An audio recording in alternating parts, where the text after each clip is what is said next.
Hallelujah! Glory to God! Glory to God! Today is Sunday. It is the Lord's Day. Sabi po ng salita ng Diyos, this is the day that the Lord has made. We will rejoice and be glad in it. Tayo po ay magsaya, magalak sa Panginoon dahil inutos po ng Diyos na tayo po ay palaging masaya. Amen? Can you say shout hallelujah? Praise the Lord. So, purihin natin ang Diyos sa umagang ito. Kung meron po tayong mga Biblia, at alam ko, meron tayong mga Biblia. Hallelujah. So, buksan po natin sa Hebrews chapter 12, verses 25 to 29.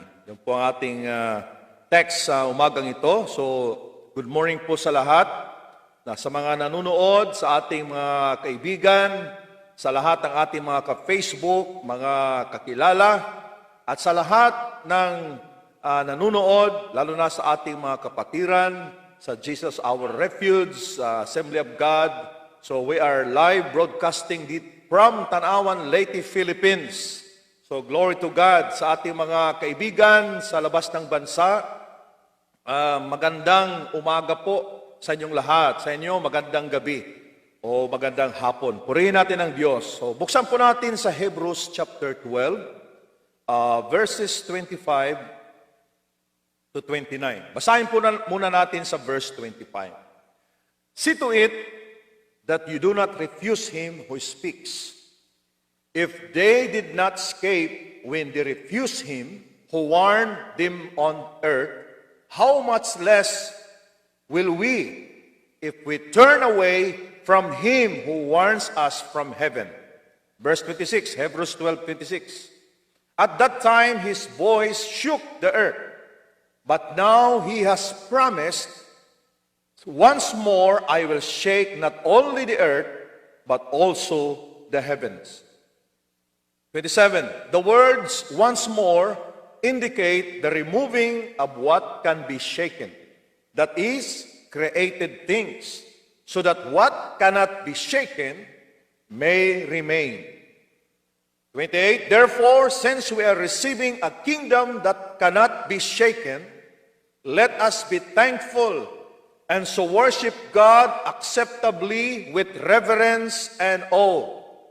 For our God is a consuming fire. Tayo po'y manalangin. Father God, in the name of Jesus, we humbly come before you, Lord. Today is Sunday, the Lord's Day, at purihin ka, O Diyos, sa aming mga buhay at sa buhay ng iyong mga anak nandoon sa kanilang mga tahanan. Lord, our prayer this morning that your Holy Spirit ay kumilos sa aming mga buhay because we believe that in your presence there is fullness of joy at walang limit, Panginoon, ang aming mga pagpupuri. Salamat po, Panginoon, sa iyong presensya sa umagang ito na dumadaloy sa bawat buhay ng iyong mga anak, Panginoon. Sa lahat ng mga nanunood ay maramdaman nila, Panginoon, ang iyong presensya, ang iyong mga biyaya, Panginoon, na patuloy na dumadaloy sa aming buhay kahit sa gitna ng mga sirkumstansya, Panginoon, that kami, Panginoon, ay magiging masaya at patuloy na maging matibay sa aming pananampalataya. Panginoon, this is our heart's desire this morning. Lord, na ikaw ang Diyos na patuloy na mag-encourage sa iyong mga anak sa umagang ito. Ito po ang aming samot dalangin sa pangalan ni Jesus. And everybody say, Amen and Amen. Hallelujah. Hindi lang Amen, mag-react po kayo mga kapatid. Just say something. Good reaction, hindi lang amen, hindi lang good morning, kundi anong nilalaman ng iyong puso, isulat niyo po sa comment section because nababasa po ito ng lahat ng tao sa buong mundo. Hallelujah! Glory to God! Okay? So, be engaged sa gawain ng Panginoon. If this is your first time na mag-log in, mag-tune in po sa programang ito, sa worship service na ito. This is a live Sunday worship ng Jesus Our Refuge. Welcome po kayo. Hallelujah. Welcome to Jesus Our Refuge, Assembly of God. Hindi po ito relihiyon, hindi po ito organisasyon. Ito po ay isang grupo ng mga tao na nagpupuri sa buhay na Diyos. Hallelujah. So, mga kapatid, let's welcome our newcomers this morning. Purihin natin ang Diyos. Hallelujah. Glory to God. Purihin natin ang Diyos. All right. At palakpakan natin ang Panginoon. Hallelujah. Glory to God. Glory to God. Amen and amen. All right. So, ano po ang topic po natin ngayong umaga? Okay?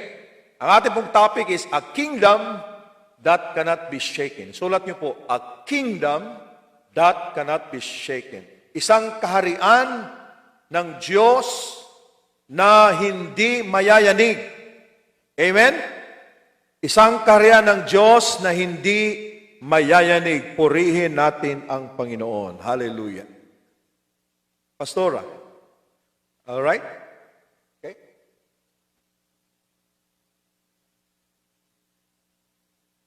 All right.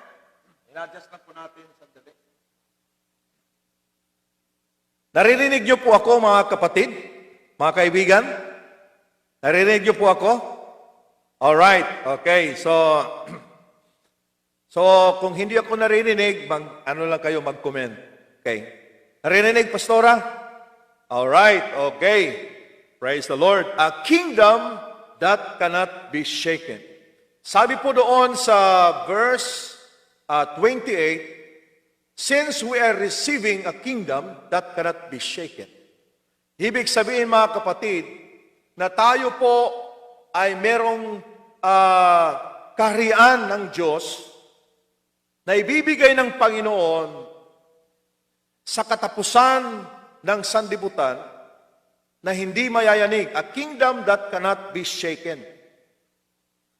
Alam natin, mga kapatid, that regardless of the situations today, God has promised a kingdom that cannot be shaken, which He will establish after this earth will be abolished. Alam nyo, sinulat po sa Biblia na ang lahat ng mga bagay dito sa mundo, okay, living and non-living things will be abolished by fire.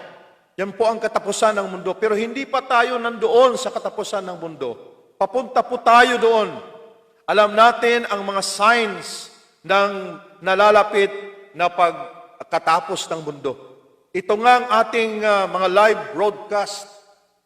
Sabi po ng Biblia doon sa Matthew 24, this gospel shall be preached into all nations as a testimony, isang patutuo.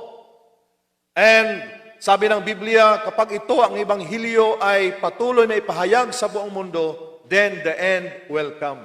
So isa sa mga tanda ng nalalapit na pagdating ng Panginoon at sa katapusan ng mundo ay ang laganap na pag-share ng salita ng Diyos. Walang panahon sa history ng tao na ngayon lamang nangyari na ang lahat ng mga tao ay nagpipreach ng salita ng Diyos. So, meron pong magandang idinulot ang pandemic dahil lahat ng tao ay nandoon sa bahay, walang trabaho, at ang kanilang inaatupag lamang ay ang cellphone, laptop. Kaya itong pagkakataon to share the gospel of Jesus Christ. Kaya kung ikaw ay nakatune in sa ating live Sunday worship, nagpapasalamat ako na hindi ito aksidente na nandito ka. Glory to God. So, welcome to Jesus, our refuge. Kaya mga kapatid, sa panahon ngayon, God is preparing His people to become serious enough in their relationship with God. Gusto ng Diyos na tayo maging seryoso sa ating paglilingkod sa Panginoon. Otherwise, you will be left behind, maiiwan ka sa pagdating ng ating Panginoon. Ang tanong ngayon, how we should live now upang ito ang mag-determine sa ating future. How we live today will determine your future. Yan po ang tandaan natin.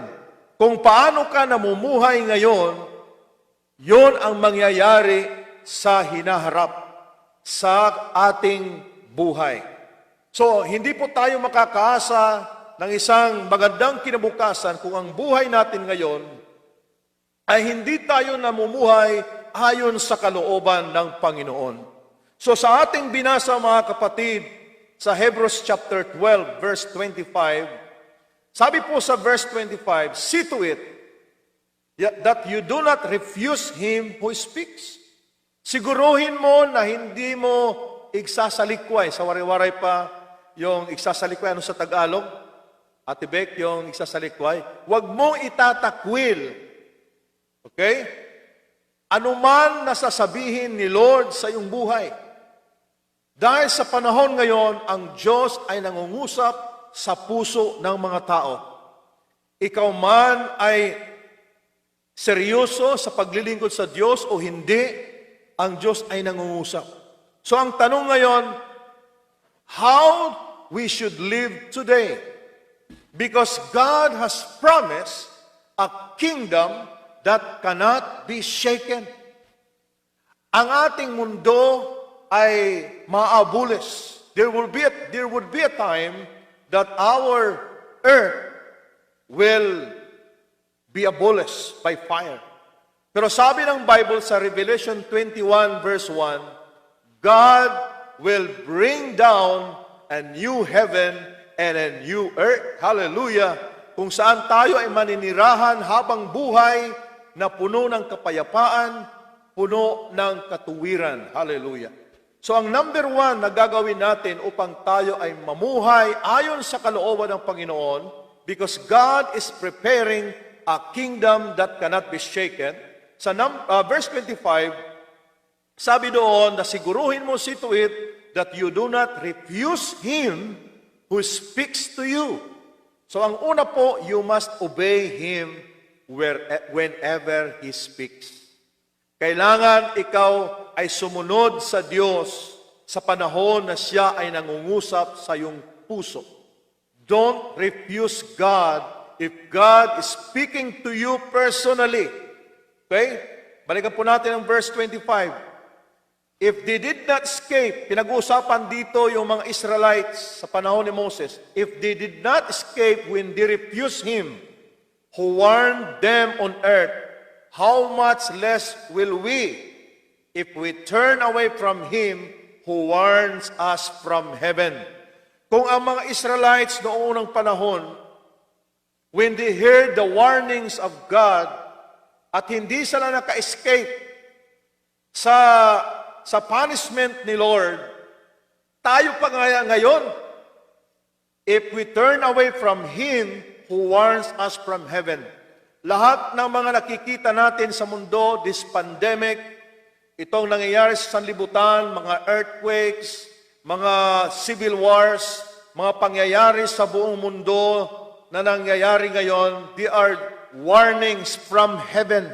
Ito ay mga warning ng Diyos sa lahat ng tao na tayo ay bumalik na sa ating paglilingkod sa Panginoon.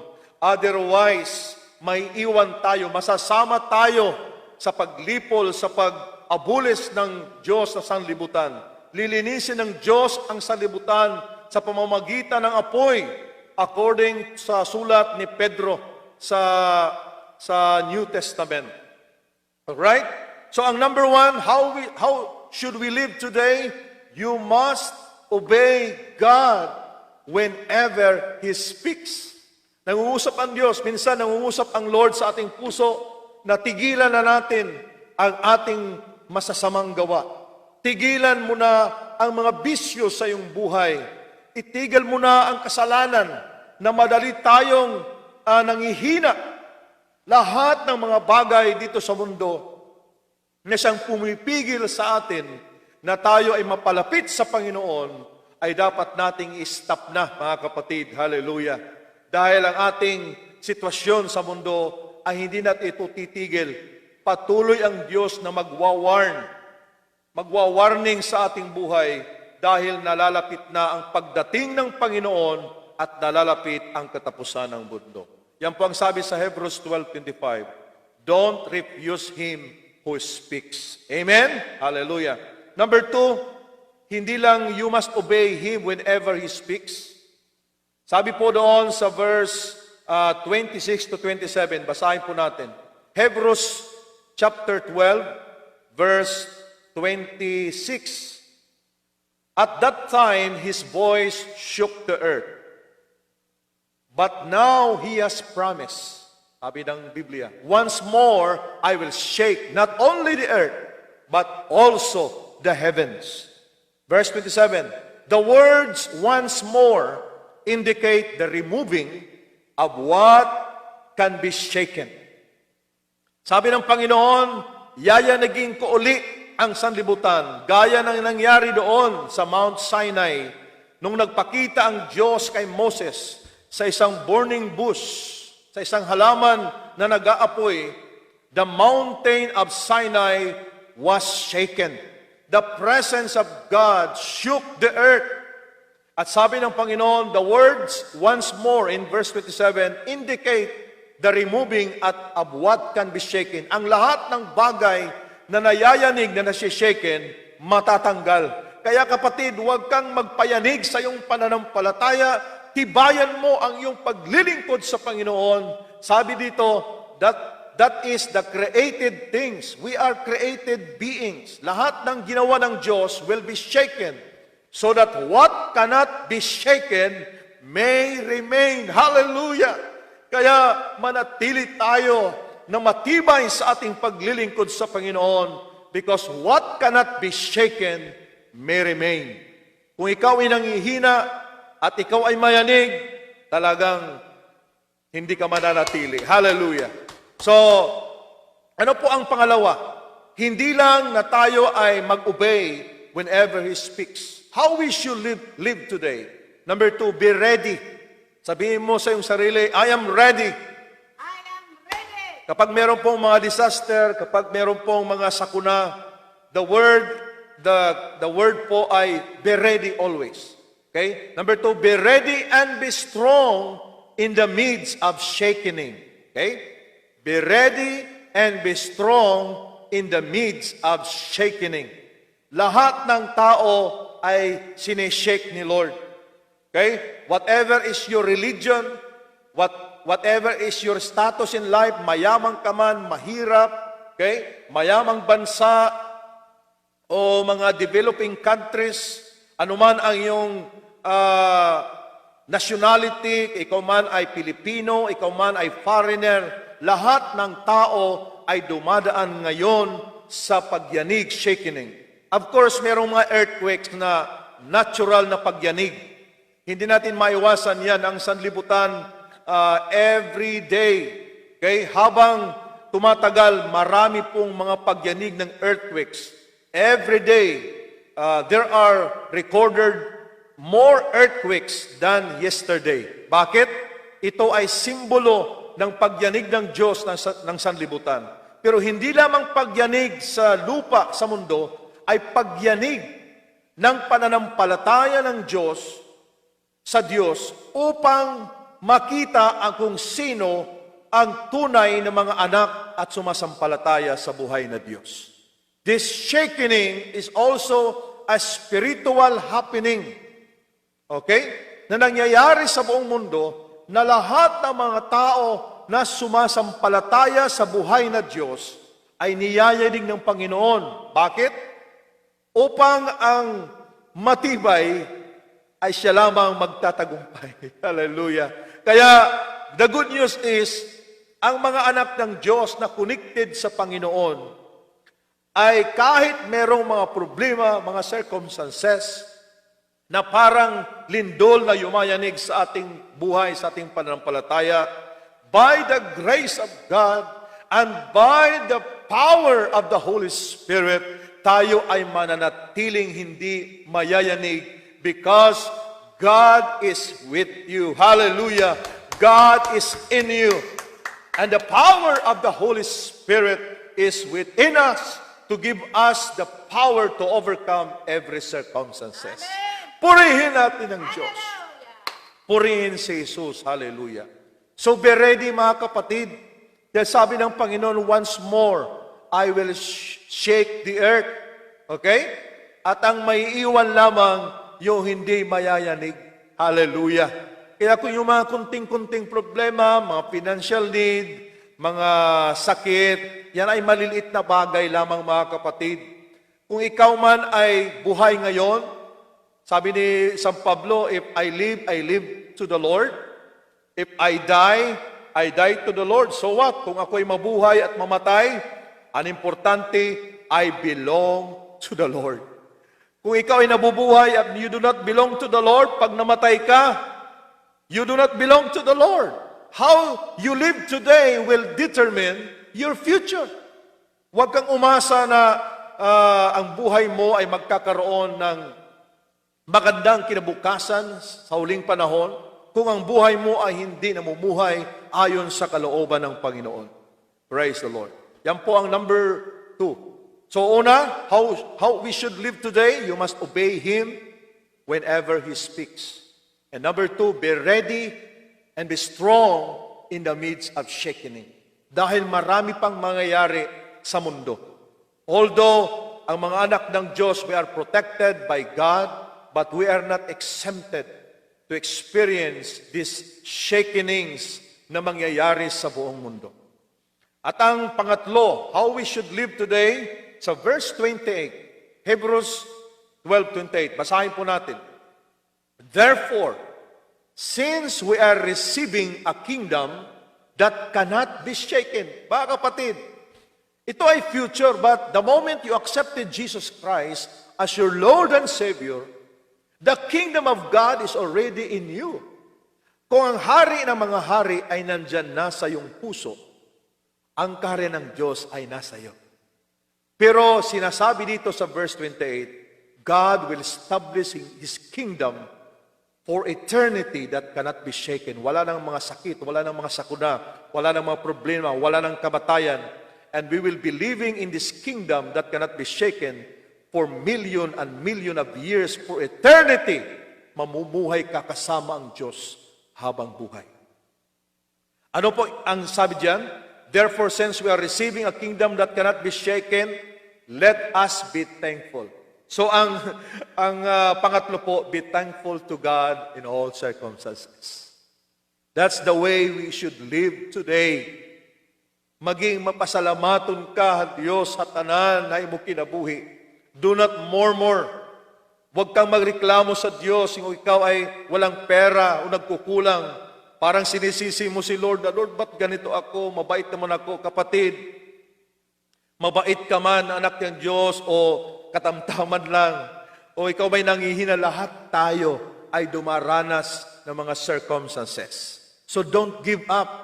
Be thankful to God. Sabi po ng 1 Thessalonians 5:18, in all this situation, all these things, okay, give thanks. In the midst of circumstances, give thanks, for this is the will of God. Ito ang kalooban ni Lord. Nagpipray tayo, Lord, anong kalooban mo sa akin? Naghihirap ako, Lord. Pero kung mga problema, alam niyo ang kalooban ni Lord, smile.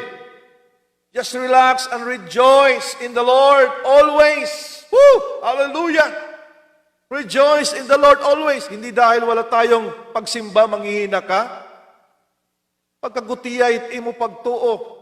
Iti mo nga yung pag-alaga na Diyos kung nasimba ka lang kung Domingo. Hallelujah, no! O nadadasig ka lang kay may simba. Tapos kung walang simba, naluluya ka, nababackslide. Nasaan na ang iyong pananampalataya sa Diyos? Dahil darating ang panahon, makinig po kayo. Ito ang impression ni Lord sa aking buhay. Darating ang panahon na wala na tayong pagsisimba, physical gathering, at wala na rin mga online live Sunday worship. Ano mangyayari sa'yo? Kahit nga pag online, hindi ka maka-open sa iyong cellphone. Wala kang panload, pero kung pag Facebook, mag-email, maglaro, online, merong budget. Pero para sa Panginoon, walang panahon. Ang may iba nga na click, online Sunday worship, at nalalaman yan ni Lord. Tapos, magkiklik doon naman sa Netflix o di kaya sa YouTube, manonood. Ngayon, sa mga oras na ito, maraming tao nagkiklik sa ating live Sunday worship, and they will exit. Kung ngayon nga, online worship, ay hindi ka maka-stay sa pagkikinig ng salita ng Diyos, how much more kung wala na tayong online Sunday worship, wala nang mga fellowship sa mga simbahan, ano ang mangyayari sa iyong buhay? Dahil ngayon, habang meron pang pagkakataon to share the gospel of Jesus Christ online, mga kapatid, nagpapasalamat ako sa ating mga kapatiran sa Panginoon na merong mga nagla-live from 8 o'clock to 9 sa kanilang family devotion to share the Word of God, to share the good news of Jesus Christ sa lahat ng kanilang mga kaibigan, sa lahat ng kanilang mga mahal sa buhay.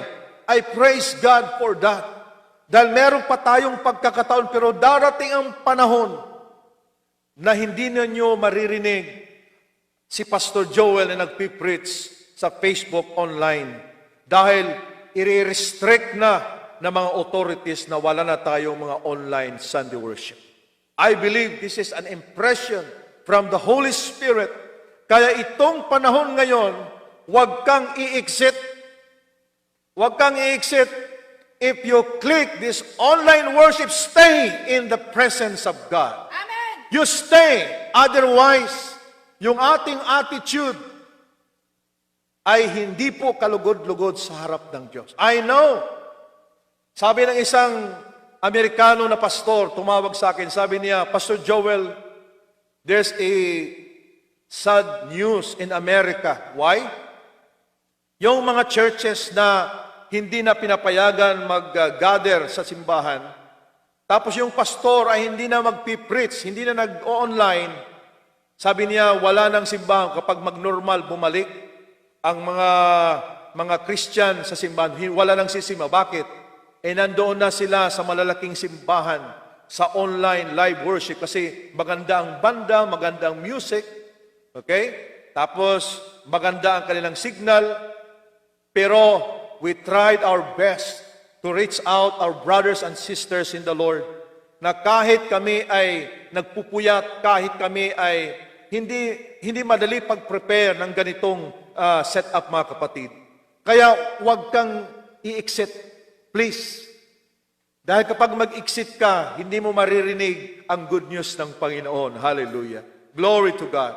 So, yan po ang pangatlo. Ang una po, how we should live today, you must obey Him whenever He speaks. Number 2, be ready and be strong in the midst of shaking. Maging handa tayo at maging malakas ang ating pananampalataya sa gitna ng mga pagyanig ng Diyos. At ang pangatlo, be thankful to God in all circumstances. Yun po ang sabi sa verse 28, therefore, since we are receiving a kingdom that cannot be shaken, let us be thankful. At ang panghuli, and so worship God acceptably with reverence and awe. For our God is a consuming fire. Ang pangatlo, be a worshiper. How we should live today? Ang pang-apat, ito ang panghuli, be a worshiper of the true God with fear, with respect. The word fear means with reverence, with respect of God. Kapag ikaw ay nakapasok ngayon at lumalabas ka, wala kang respeto sa presensya ng Diyos. I tell you, lalong-lalo na sa ating mga kapatiran, naghahanap ka ng magandang live, naghahanap ka ng magandang live worship. Pero kapag ikaw ay nandito, stick to your church. Kung saan ka masaya, doon ka. Huwag kang palipat-lipat ng channel. Hallelujah! Our channel ay dito po. Amen? Hallelujah! Be a worshiper of the true God with fear. Be a worshiper even in online worship. Hindi lang dahil walang simba, nangihina ka na, maluya ka na, tapos waray pakwarta, waray na. O ba't hindi ka nag-online worship, sumama? Kasi waray load. Kapatid, yung walang load, hindi po yan dahilan. Hallelujah! Yung mga taong, mga hindi sumusunod sa Panginoon, they spend money just to advertise their product. Yung mga timeline nila, maraming mga produkto, maraming mga nonsense, yung mga post, walang salita ng Diyos. It's about time for the body of Christ, for the Christians to to post the Word of God in the social media, mga kapatid. Because we still have the time